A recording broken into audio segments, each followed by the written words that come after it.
The corn was as tall as a man's chest that September of 1982, standing in long golden rows that seemed to go on forever under a sky so blue it hurt to look at. Out on the back 40, Elias Thorne sat atop his old green and yellow tractor, working the rows the way he had worked them for 30 years, back straight, one rough hand resting on his knee, his eyes reading the field the way another man might read a newspaper. The machine beneath him was a 1967 model, old enough to have a name if he had been the kind of man who named things, and it smelled of diesel and hot metal and the particular kind of honest labor that no bank ledger could ever properly account for. The morning had started well enough. There was frost on the grass before sunup, that thin silver frost that meant real autumn was coming, and Elias had eaten his eggs and his toast and poured his coffee into a thermos without saying much of anything, because there was nothing much to say. The farm said everything for him. The fields told you what needed doing, and you went and did it, and at the end of the day the work was either done or it was not. He could feel the pressure of the season in his chest the way old farmers do. Not quite worry, not quite fear, but a steady weight that sat behind the sternum and reminded you that October did not wait for anyone. The loan payment to First Agricultural Bank of Millhaven was due on the 15th of November, and the corn needed to be in before then. And the price per bushel had dropped again according to the radio news, down another 8 cents from last month, and the prime interest rate that year had climbed to something that a man who had borrowed money at 6% in 1971 could barely comprehend. 20%. The radio man had said it plainly. 20%. Elias had turned the radio off after that, and stood in the kitchen for a long moment looking at the linoleum floor. But the corn was good. The corn, at least, was good. He was thinking about the back fence line, whether the posts needed attention before winter, when the sound changed beneath him. It was subtle at first, a slight roughness in the transmission, a hesitation between one gear and the next that was not there before. Elias felt it in his palms before he heard it with his ears. He eased off the throttle, tilting his head the way a man does when he is listening to something that is not quite right, the way a doctor listens to a chest through a stethoscope. Then came the sound. It was a sharp, deep crack of metal finding its limit, followed by a grinding shudder that ran through the entire machine like a sickness. The tractor lurched, coughed a cloud of black smoke from the exhaust pipe, and died. Just like that.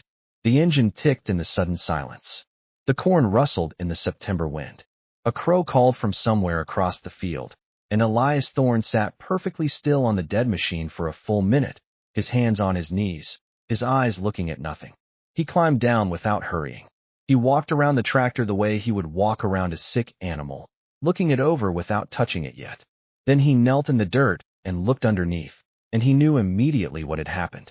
The main drive shaft coupling had sheared clean through, a fracture right at the yoke where the metal had grown tired and thin from years of hard use and a winter of cold starts. The piece lay in two halves in the dried corn stubble, split as neatly as a man might split a piece of kindling. Elias picked up the two pieces and held them in his big, calloused hands, turning them slowly. The corn needed to come in. 6 weeks of work remained in this field alone. Without the tractor, there was nothing. He could not hire combines on credit he did not have. He could not borrow from neighbors whose own machines were already working double time. He stood up and put the broken pieces in the deep pocket of his canvas jacket. He did not say anything. There was nothing to say. At the edge of the field, near the fence line, his daughter Abigail stood watching. She was 17 years old and slight in her frame, wearing denim overalls with the straps crossed in back, a red flannel shirt, and an old Pittsburgh Pirates cap that had belonged to her grandfather.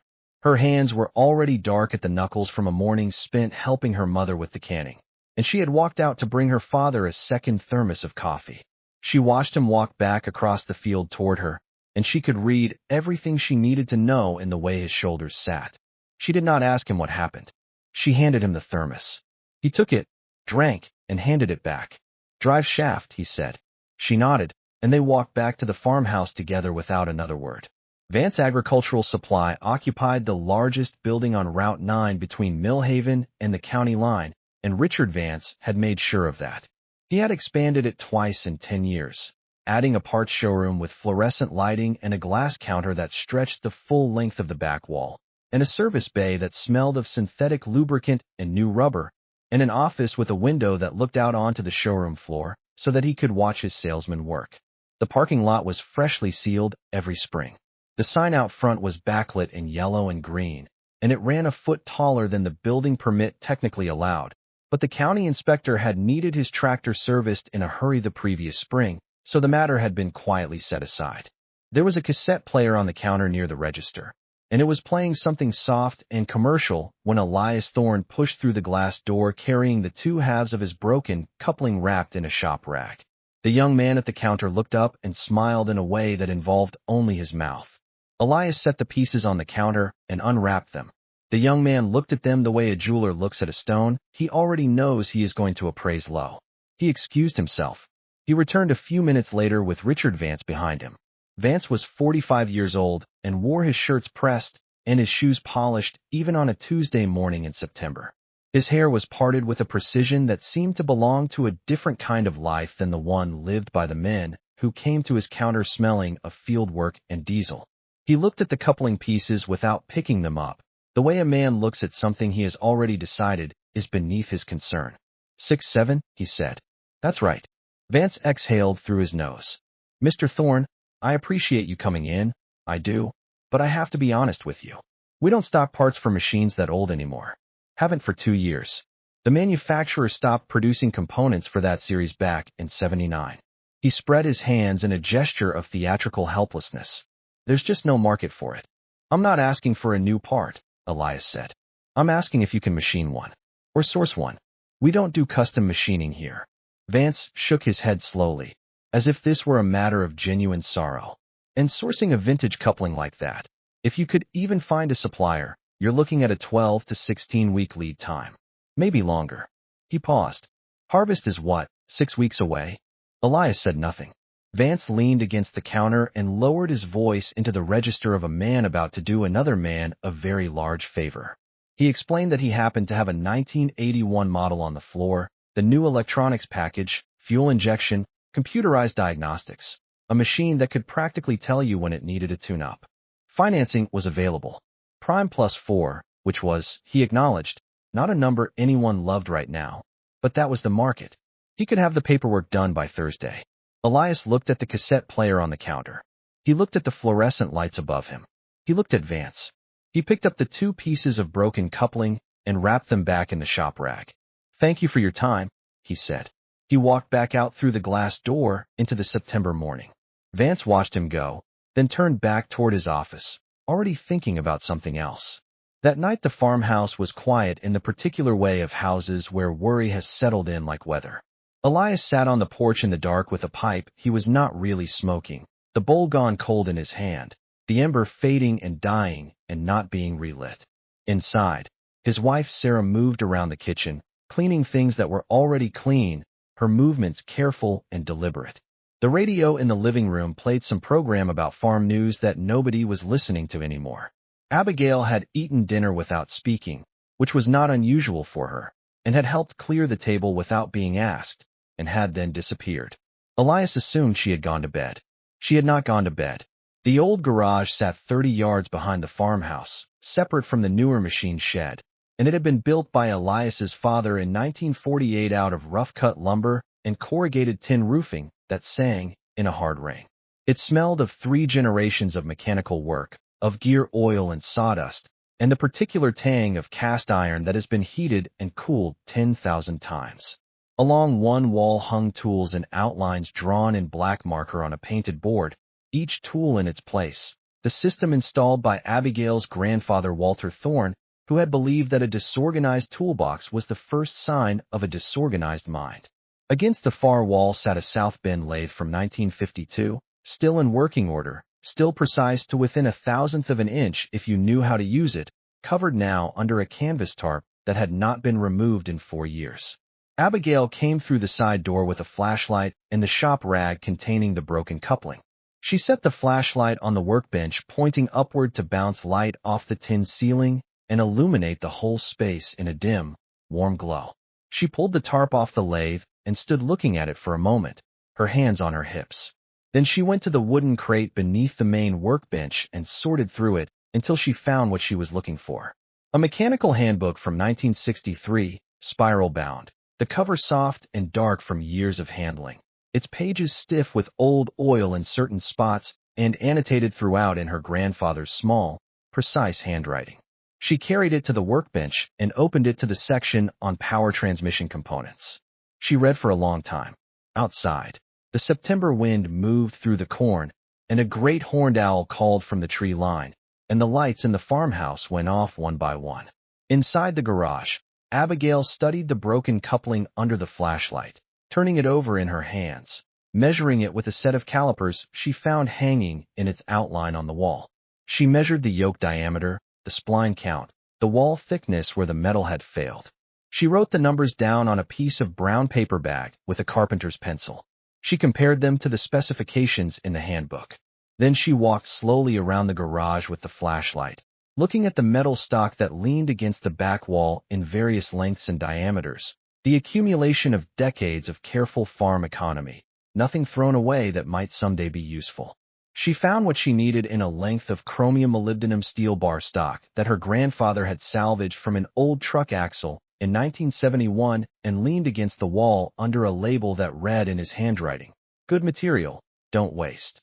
Chrome moly was harder and tougher than the original mild steel the coupling had been made from. It was, in fact, better. She started the lathe. The motor hummed to life with a low, steady sound that was almost musical in the stillness of the garage. The chuck spun. She locked the bar stock in place and began the first rough cut, and a long curl of bright metal fell away onto the chip tray below, catching the light like a ribbon. She worked slowly and with complete attention. There was no hurry in her movements, only precision. She had been watching her grandfather work this lathe since she was 6 years old, standing on an overturned bucket to see, and she understood the machine the way certain people understand music, not as a set of rules, but as a language that you speak without translating. The cutting tool moved in small, measured increments. The caliper came out again and again. The work took shape under her hands the way the corn had taken shape in the field under her father's cultivation, slowly, from nothing, into something real. At some point past midnight, she paused and looked at the piece taking shape in the chuck. It was going to be right. She could feel it in the quality of the cut, in the way the metal was responding to the tool. She kept working. The chip tray filled up slowly. The barn cats appeared at the door one by one and sat in a row watching her, drawn by the warmth and the smell of cut metal, and she did not notice them. By the time the stars had shifted well past midnight toward morning, the piece was finished. She took it out of the chuck and held it under the light. It was smooth and true and slightly heavier than the original, because she had adjusted the wall thickness to take the load better at the yoke. She had also cut an additional lubrication groove into the interior bore, something the original design had lacked, which she had read about in a footnote in the handbook and understood immediately was a sensible improvement. She set the piece down on the workbench and looked at it. Then she picked up the caliper one more time and checked every measurement against her brown paper notes. Every one was within tolerance. Some were better than tolerance. She turned off the lathe, hung the caliper back in its outline on the wall, and went to find the installation tools. Elias Thorne was not a man who slept deeply during harvest season. He lay in the gray hour before sunrise half awake, listening to the house settle and the wind outside, running the mathematics of his situation again through his mind the way a man worries a sore tooth with his tongue. The bank payment, the corn price, the weeks remaining before the ground froze, the tractor sitting dead in the back 40. He heard it as a distant thing at first and thought he was still dreaming, but it was real. It was the sound of his tractor's engine, that familiar low grumble with the particular rhythm he knew the way he knew his wife's breathing in the dark, the way he knew the sound of his own boots on the porch steps. He sat up. He put on his pants and his boots without tying the laces and came out of the bedroom, and Sarah was already standing in the kitchen doorway in her robe, listening. He went out the back door into the cool gray morning. The tractor was coming around the far side of the machine shed, moving it idle, and Abigail was sitting up on the seat in her overalls with her pirate's cap on, her face steady and expressionless, guiding it in a slow circle around the yard. She brought it to a stop in front of him and let it run, and it ran smooth. Smoother than it had run in years, actually. There was no hesitation in the idle, no roughness, just that steady, purposeful thrum. Elias stood in the yard in his unlaced boots looking at his daughter on the tractor. He walked forward and she killed the engine, and the silence came back, and then the bird started, the way birds do at first light, and a rooster from somewhere down the road answered. He looked at her. She climbed down off the tractor and stood beside him. Chromoly bar stock, she said. Grandpa's. Added a lube groove at the bore. She paused. Should hold better than the original. Elias looked at the tractor for a long moment. He walked around to the transmission housing and crouched down and looked at the repair where it was visible, running his thumb along the edge of the new piece in a way that was not inspection so much as acknowledgement, the way a farmer puts his hand on a fence post to feel whether it is truly solid. He stood up. He put his hand on his daughter's shoulder and left it there for a moment, and his eyes went red at the rims, which was as close as Elias Thorne came to crying, and they both understood what that meant, and neither of them said anything about it. He went inside and finished getting dressed, and came back out and drove the tractor down to the back 40 and started working. Abigail stood in the yard watching the green machine move down the lane between the corn rows, the exhaust pipe putting up its thin column of smoke against the pale blue sky, and she thought that it looked exactly right. The morning crowd at Annie's Diner on Main Street in Millhaven was a reliable institution. It assembled every weekday between 6:30 and 8, and it consisted largely of farmers whose wives had told them they were getting underfoot, retired men who had nowhere particular to be, and a few tradesmen who used the round table near the window as an informal office.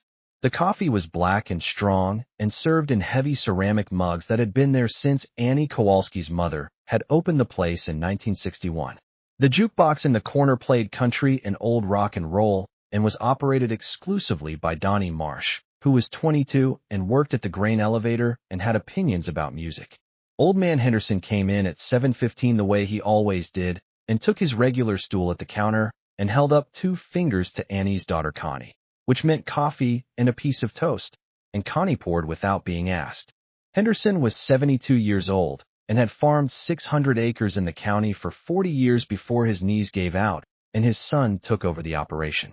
He had a white mustache and wore a seed corn cap from a company that had been out of business for 15 years, and he considered this a point of principle rather than negligence. He knew everything that happened in the township within roughly 48 hours of its happening, and he knew most of it sooner than that. He had heard about Elias Thorne's tractor from Ray Gustafson, who lived on the property line with the Thornes, and had seen the machine running again Tuesday morning, which was 2 days after everybody in the county had assumed it was dead. Henderson had driven out to the Thorne farm himself on Wednesday to confirm it with his own eyes, and Elias had told him the bare facts in Elias's way of telling things, which was mostly silences with a few words dropped in at strategic intervals. Now Henderson sat at Annie's counter and waited for the room to fill up. Heard about Elias Thorne's rig. He said to nobody in particular when the moment was right. The conversation shifted his way the way water shifts when you drop a stone in it. He told the story simply, because simple was how it deserved to be told. Vance turned him away. Girl fixed it herself in the garage. Crow moly. Better than factory. There was a silence around the counter that had a particular quality to it, the quality of men who were used to being treated poorly suddenly hearing that someone had found a door they had not known was there. How old is she? Asked Pete Carlson, who ran a 300-acre operation south of town and had been arguing with Vance's service department for 6 months about a warranty claim. 17, Henderson said. Carlson turned that over in his mind. He drank his coffee. Across the room, 2 other farmers were having a separate conversation that was now, Henderson could see, becoming the same conversation. The CB radio chatter would have it out further by afternoon. That was how things moved in townships like this one. Not through newspapers or phone calls, but through the specific frequency of men talking to each other in the morning over eggs they were only half paying attention to. Henderson ate his toast. By the time he left at 8:15, he had heard the phrase, Vance has been killing us on parts, used or implied by 7 different men, and he had watched Pete Carlson write something in the small spiral notebook he always carried, and he had a feeling, the kind of feeling that old farmers get from long experience with how things grow, that something was beginning. Pete Carlson arrived at the Thorne farm on a Friday afternoon with his tractor on a borrowed flatbed trailer, and he had the decency to look slightly embarrassed about it. He climbed down from his truck and took off his cap and asked for Elias, who was in the field. Abigail came out from the garage wiping her hands on a shop rag and looked at the machine on the trailer. Water pump, Carlson said. Vance quoted me $420 plus 2 weeks. Henderson said. He stopped. I don't mean to put you on the spot. Abigail looked at the water pump. It was a simple enough failure, a cracked impeller housing and a worn seal, the kind of repair that took patience more than anything else. Leave it, she said. Carlson left it. She had it running 2 hours later with a cast iron repair patch, a new seal she found in a coffee can of assorted gaskets her grandfather had accumulated over the years, and 40 minutes on the lathe truing up the impeller. The total cost in materials was somewhere around $4. She called Carlson on the party line and told him it was done. He came and loaded it up and stood looking at the running machine for a moment. He took $20 out of his wallet and held it out to her. She looked at the $20. That's too much, she said. He put it on the workbench and drove away. After that, things moved the way things move in a close community that has been waiting for a reason to move. By the following Friday, there were 3 machines in the Thorn yard waiting for attention. The week after that, there were 6. Farmers brought their problems the way they brought everything, quietly and without a lot of conversation, pulling into the lane in their trucks with broken parts in coffee cans or on flatbed trailers, explaining the problem in the fewest possible words, and going home to wait. Abigail worked through them one by one. A cracked hydraulic manifold on a planter, repaired with precision brazing and a sleeve turned on the lathe. A bent PTO shaft, straightened on the shop press, and then trued up. A carburetor that had been rebuilt wrong by a kid at a gas station, taken apart and done properly. An electrical fault in an older combine that turned out to be nothing more than a corroded ground strap that everyone else had overlooked because it was boring and obvious. She did not advertise. She did not talk about what she was doing. She worked, and the machines left the yard running, and their owners told other owners. Elias, meanwhile, found himself managing what had become, without any planning or intention, a sort of gathering. On a Saturday morning in early October, you might find 4 or 5 farmers sitting on upturned buckets and tailgates in the yard, drinking coffee from a communal pot that Sarah Thorne had started providing because it seemed like the right thing to do, talking about prices and weather and the general state of things. There was laughter in the yard. There had not been much laughter on the farm in 2 years, and Elias found he had missed it without knowing he was missing it. Inside the garage, the lathe ran. The smell of cut metal and machine oil drifted out under the tin door. Occasionally a hand appeared to take a fresh cup of coffee and disappeared again. The farmers talked. The machines got fixed. The corn kept coming in. Richard Vance had noticed the drop in business the way you notice a slow leak, not all at once, but in a gradual accumulation of small absences. A regular parts order that did not come in. A service appointment that was canceled without rescheduling. A farmer he had expected to see by October about winter maintenance who had not appeared. He told himself it was the season. He told himself it was the economy. He told himself a lot of things. Then his parts manager showed him the numbers from September against September of the prior year, and Vance stopped telling himself things and started making phone calls. What he learned did not improve his mood. He drove out to the Thorne farm on a Tuesday morning with the windows up and the heater running and country music playing on the AM radio. And he told himself on the way out that this was going to be a simple conversation. A young girl, a novelty, some farmers feeling good about a small repair. He would explain the liability issues. He would mention the regulations. He would be reasonable and professional. He turned into the Thorne lane and stopped the car. There were 7 machines in the yard. Trucks and tractors, and a small combine header sitting on a flatbed, and 3 farmers he knew by name sitting on equipment watching him drive up, their faces wearing the particular expression of men who are exactly where they want to be and are not surprised to see him. He got out of the car. Abigail came out from under a tractor on a creeper board, sliding out feet first onto the gravel, and stood up. She was wearing her overalls and her flannel shirt and her pirate's cap, and there was a streak of grease across her left cheekbone and a long-handled wrench in her hand. She looked at him without any particular expression. Vance looked at the yard. He looked at the farmers. He looked at this 17-year-old girl with a wrench. Something went wrong with the reasonable and professional tone he had planned. "You are operating a commercial repair service without a business license," he said, "on a residential agricultural property, which is a clear violation of." "We're neighbors helping each other," said Pete Carlson from the tailgate of his truck. He said it pleasantly. "That is not what this is," Vance said.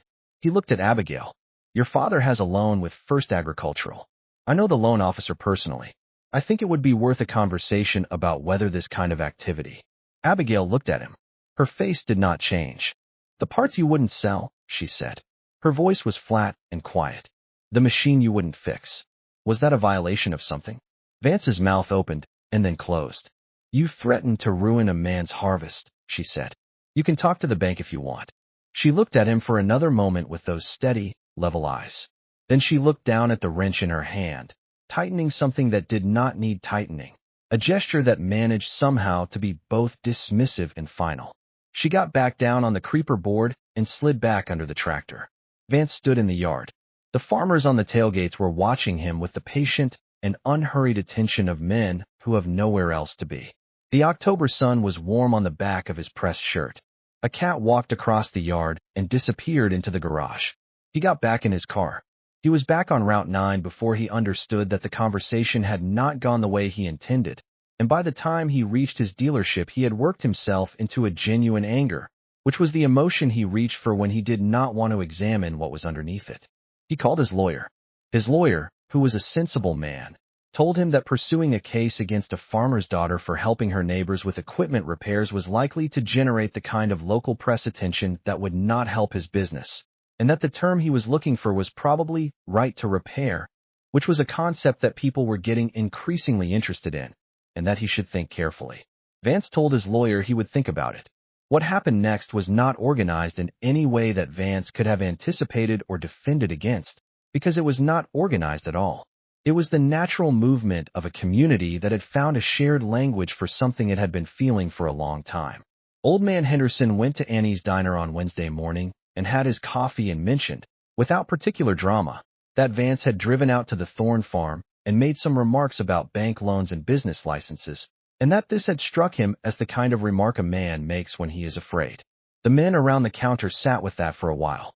By Thursday, Pete Carlson had talked to 3 other farmers about whether they might want to coordinate their service accounts, and 2 of them had already been thinking the same thing.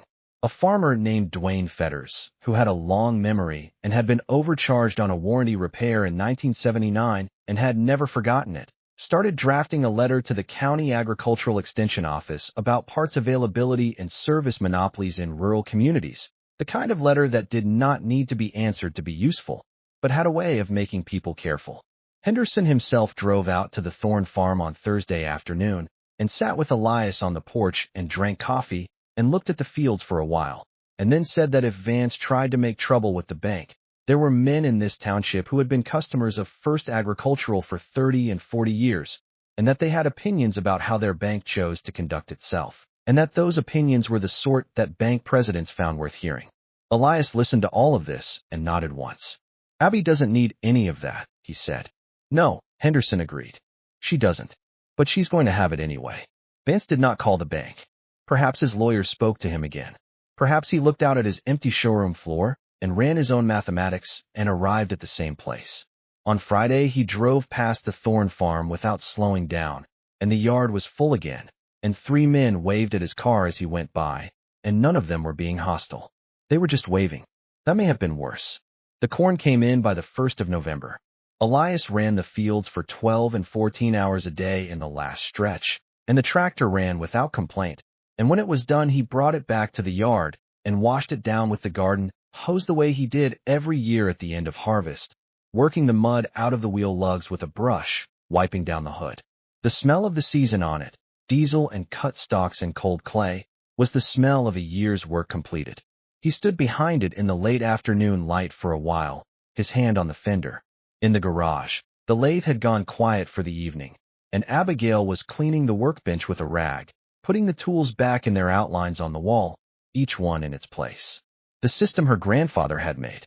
She wiped down the lathe last, running the cloth along the ways and the headstock, restoring it to the condition in which she had found it under the canvas tarp, which was to say spotless, because Walter Thorne had believed that tools deserved to be treated as well as the work they made possible.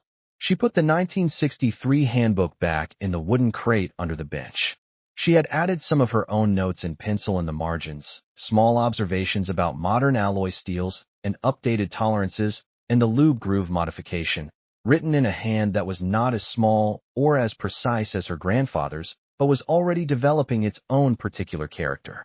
She turned off the light and stood for a moment in the open doorway of the garage, looking out at the yard and the fields, and the sky going orange and purple above the tree line. News traveled slowly in those days, which is to say it traveled exactly fast enough. By December, word had come through Henderson and the diner circuit and the CB radio network that ran across 3 townships that Vance Agricultural Supply had closed its service department. By February, there were papers filed with the county indicating financial difficulties. By the following April, a notice in the Millhaven Gazette announced that the building and equipment of Vance Agricultural Supply had been acquired by the Tri-County Farm Cooperative, which intended to operate a full-service repair facility on the premises with a commitment to fair and transparent pricing. The farmers who had been sitting on those tailgates in the Thorn Yard did not celebrate this as a victory, exactly. They noted it the way farmers note most things, with a nod and a return to work. The work was always there. On the Thorn farm, the garage was expanded that spring, a new addition built onto the south side of the old building with lumber from the sawmill down the road, rough cut and honest the way the original was. Elias built most of it himself, with help from Henderson and Pete Carlson and Dwayne Fetters on the weekends. They raised the walls in a day and put the roof on the following Saturday. And Sarah brought out sandwiches and coffee, and everyone stood around in the new space afterward and admired the way it smelled, which was of fresh-cut lumber and possibility. A second lathe appeared in the new addition, a South Bend from 1958 that Elias had found at an estate auction for $220, in perfect condition, requiring only a new drive belt and a careful cleaning. He set it up on a leveled concrete pad and left the rest of the arrangement to Abigail. She organized it the way her grandfather had organized the original shop, tools and outlines on the wall, handbooks within reach, nothing wasted, nothing without a place. She added a bookshelf for technical manuals and a proper parts drawer system salvaged from a mechanic shop that had gone out of business, sorted and labeled in her careful hand. On the shelf above the workbench, she placed 3 things. The 1963 handbook, well worn now, with her notes alongside her grandfather's. A photograph of Walter Thorne standing beside the original lathe in 1955, his sleeves rolled to the elbow, squinting into the camera with a look of mild impatience at being photographed when he could be working. And the first piece she had made, the chrome moly drive shaft coupling that had started all of it, set on a small block of scrap, would where the light from the window fell on it in the morning and made the machine's surface gleam. The first time a new farmer brought a machine to the expanded shop, Abigail was sitting on the fender of the old tractor going over the handbook for a repair she was planning. She climbed down and looked at what the man had brought and asked 2 or 3 precise questions, and then walked into the shop and started the lathe. The low, steady hum of it moved through the new building and out into the yard where the old tractor sat in the sunlight, and the sound mixed with the wind in the nearby corn and the distant call of a red-tailed hawk circling above the east field, and it was, in its way, a kind of music, the sound of a thing working the way it was meant to work, of knowledge passing from hand to hand across time, of a community discovering that it knew more than it had been told it knew. Elias came out of the machine shed at the far end of the yard and heard it and paused for a moment, listening. Then he went back to work. The fields were coming in fine.